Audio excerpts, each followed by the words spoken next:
Hello, everyone. This is recording number 7 for Plato, a class on the Republic. We are still talking about the epistemology and metaphysics of the middle books, that is, of books 5 to 7.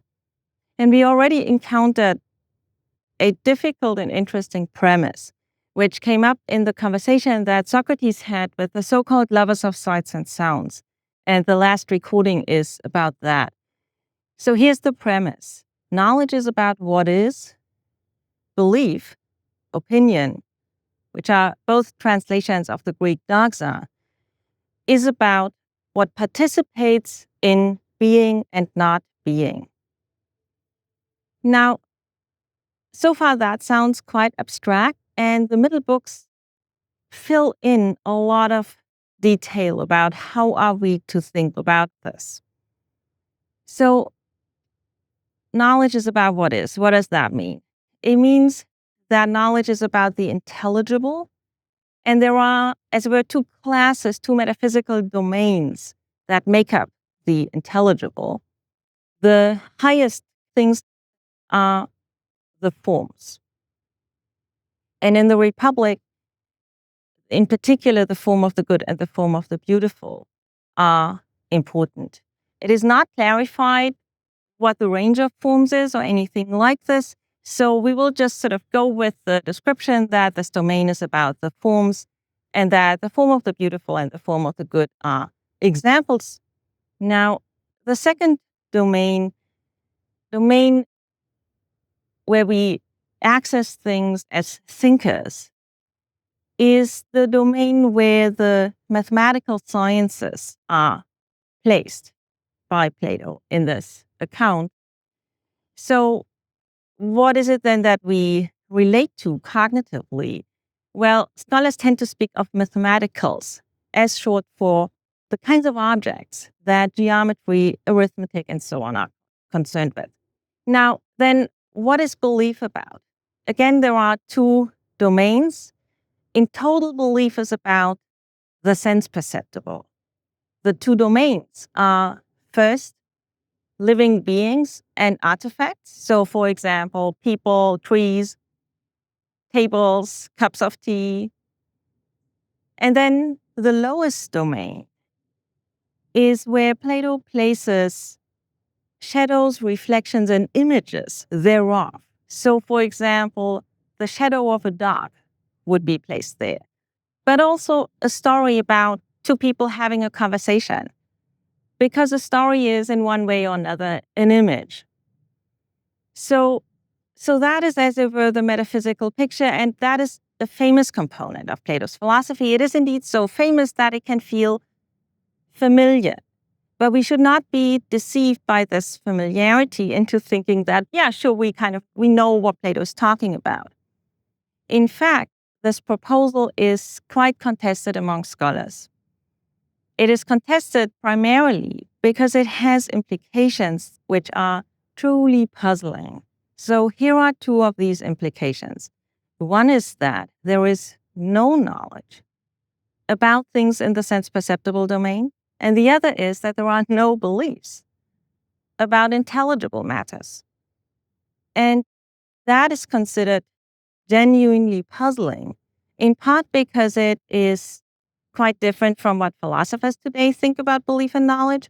But it is also considered puzzling because it may be in conflict with what we kind of think in ordinary life and how we talk about belief and knowledge in ordinary life. So let me explain a bit further. Consider first, what does it mean, or why is it that according to Plato, there is no knowledge of something in the sense perceptible domain? Here's an example. Someone looks out of their window and they think, wow, there's a tiger. There's a tiger in the garden. Now, for Plato, that would count as a doxa, as a belief. It is about something in the sense perceptible domain. Today, we would assume that one can have a belief here. You can believe that there is a tiger in the garden, but one could also know that there is a tiger in the garden. And we would somehow think that, whatever precisely knowledge is, but we would somehow assume that knowledge is better, that it would be better to know this. And why is it that Plato disagrees? Now, in a sense, we already know the answer. The answer is that doxa, opinion, belief, is naturally suited for the sense perceptible world. It is, as it were, the best kind of cognitive access that one could have to such a thing as there's a tiger in the garden. So even the best cognizer wouldn't have a better cognitive state than a belief in this kind of case. And now consider the other side of what's puzzling, that there are no beliefs about intelligible matters.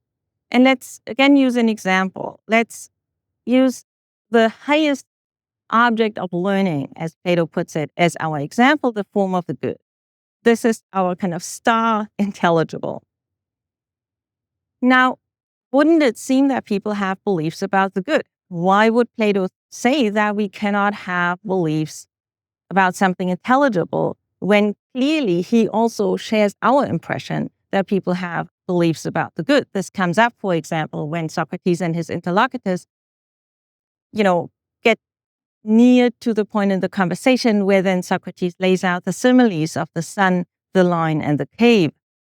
They talk about, what is it that people say about the good?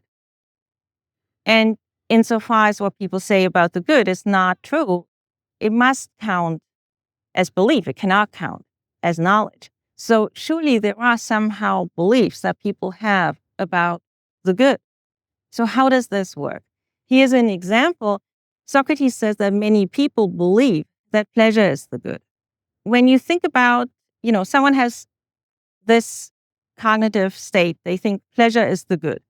What does the good refer to in their thought?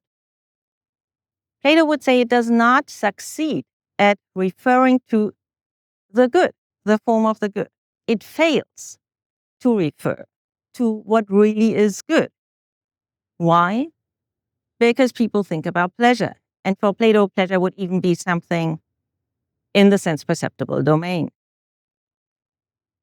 So more generally, when people have views about the good, which are not knowledge of the form of the good, they fail to refer to the form of the good. And once you refer successfully to the form of the good, well, then you know it. So that is only the beginning of a clarification of what's going on. And I want to leave it here. I want to invite you to think about the two worlds doctrine, the doctrine that there are the world of knowledge, the world of belief, as it were. Critically, ask yourself, what are the implications? Can we make sense of them in Plato's terms? And how do they relate to assumptions that today we may have in epistemology, but also in everyday life?